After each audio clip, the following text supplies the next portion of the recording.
There are two candidates in the Republican primary. Well, hold on. Let's just start the truth test right there, because there are actually three other Republican candidates running in the June primary for Oklahoma's 4th congressional district.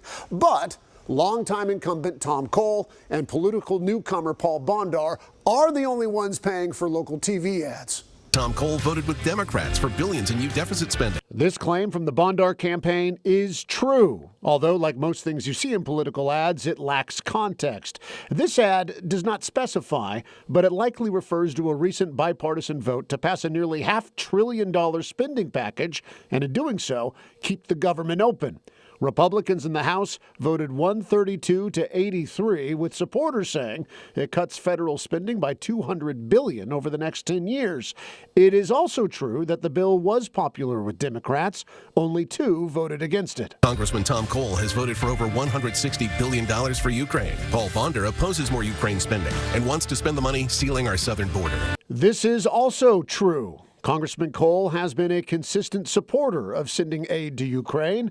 After his most recent vote in April, he released a statement saying, quote, "At a time of such turmoil in the world, America cannot cower to evil." But the juiciest claims are made in ads targeting Bondar. Paul Bondar pretends to be endorsed by Donald Trump, just like he pretends to be an Oklahoman.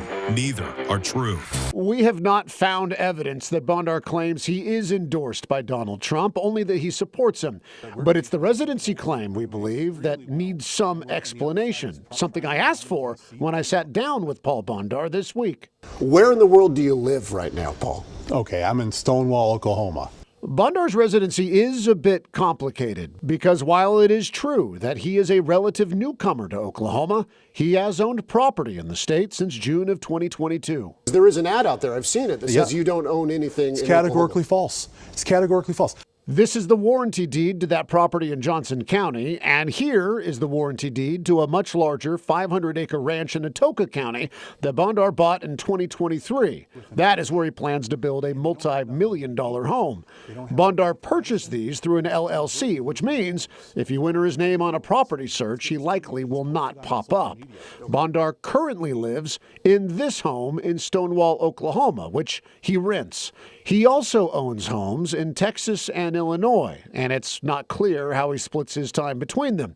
But he says he plans for his family to make Oklahoma their primary home. By law, a congressional candidate in Oklahoma has to be at least 25 years old, has to be a U.S. citizen for at least 7 years, and has to be an inhabitant of the state when elected. That's it.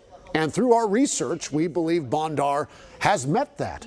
Also, the state election board says no other campaign contested his candidacy before the deadline to do so on April 7th. Of course, we will have much more to come in this race, as I'm sure we'll see many more ads. Evan Onstott, KOCO 5 News.